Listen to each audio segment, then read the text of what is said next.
Inilunsad ang Cagayan Innovation Hub at Provincial Hub ng Project Smarter Approaches to Reinvigorate Agriculture as an Industry in the Philippines o SARAY sa lalawigan ng Cagayan bilang tugon sa layunin ni Pangulong Marcos na gamitin ang agham sa pag-unlad ng agrikultura.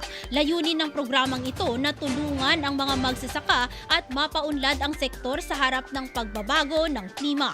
Magbibigay ang Cagayan Innovation Hub ng puwang para sa kolaborasyon ng pamahalaan, akademya at pribadong sektor upang makabuo ng makabagong proyekto at teknolohiya na makatutulong sa produksyon at pag-unlad ng lalawigan. Samantala, ang Project Saray ay maghahatid ng mahahalagang impormasyon sa mga magsasaka tulad ng climate data at crop monitoring para sa mas mahusay na pagpapasya sa pagtatanim. Bahagi rin ng aktibidad ang paglagda sa Memorandum of Agreement ng mga katuwang na ahensya, pati na rin ang turnover ng automated weather station sa lalawigan at sa Tuguegarao City.